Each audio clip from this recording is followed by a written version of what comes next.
Double Sculls Challenge Cup next, waiting on the start line.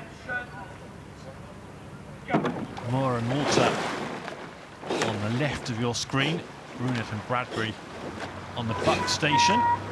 And that's a fiery start from Mohr and Wolter. The Germans have gone very central on the course. They're lucky that Ruinet and Bradbery have stayed at home. They've stayed on the buck station. But there was a bit of a veering across from the Berkshire station. They're level as they head away from the shelter of Temple Island, and off they go down the course now towards Henley Town Centre, just moving ahead, Ruinet and Bradbery. Good fiery start from them. Alan Brown, their coach, and they've moved to almost a length up. The course is a length as things stand. Very still water in this early stages of day 4. Yeah, that Marlow and Leander crew have really just taken it out and just put a bit more, dominance onto the race to begin here, aren't they? Just trying to get well, a bit of local knowledge, no doubt. Had plenty of opportunity to get out on this stretch of water and familiarise themselves with the conditions over the last few months. And good effort to get to the Friday and showing every intent to try and get into the weekend. But you look at the quality in the German boat. This is Mohr and Wolter, who have been on the international circuit in the last few years. Yeah, it's quite zippy in the German crew, isn't it? And they're actually eking back into them, aren't they? And they're keeping the rate turning a bit higher, which you might expect. This is a lightweight crew here that are racing with a lot of international pedigree. So they've just kept the rates up, they've just kept the pressure on it, and they are nudging their way through here. Yeah, World Cup winner Bradbery finished 5th in the lightweight men's double. And out in Lucerne, I was out there watching them in Lucerne, and they got in the B final but had to withdraw because Mohr was ill. That was Nikita Mohr, who you can see in the bow seat, but very much back now.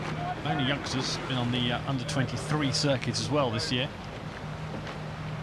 So you may hear lots more about them in the future. That's on the Berkshire station, and they have turned this right round, and they've worked their way into the lead, the Germans. Yeah, that was a really good move actually, to move in that kind of second quarter there and really kind of row through the opponents like that. That's impressive, you know, to take through and transition into that. They've got a nice rhythm here, but they're not comfortable on that Leander and Marlow crew.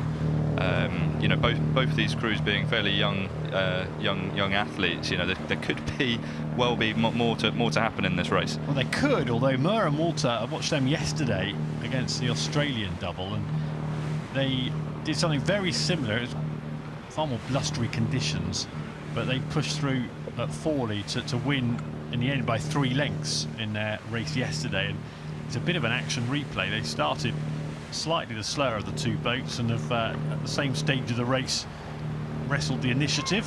It's like they're holding their speed better throughout the whole course, isn't it? Whereas I assume the Leander Marlow crew probably have a bit more power on board, being a slightly more open weight crew. They're a bit more explosive, weren't they, out of Temple Island? But then with these guys, the German crew, look, they've just literally been spinning that plate the whole way down, aren't they? Just tapping it along. It's been a very similar rating all the way through, very flat pacing potentially. And they have firm control of the race now as they come in front of the enclosures where the umbrellas are up. And they are looking good to try and reach finals weekend. All the big finals on Sunday. So here you can see in the stroke seat Nikita Mohr, Finn Wolter there, and it's a good performance from them. Yeah, it's really great. They're really moving well there, and actually, again, it's nice. The conditions there's less life in the water and less wind, and actually you can see these boats really skipping along over the water. It's lovely to see.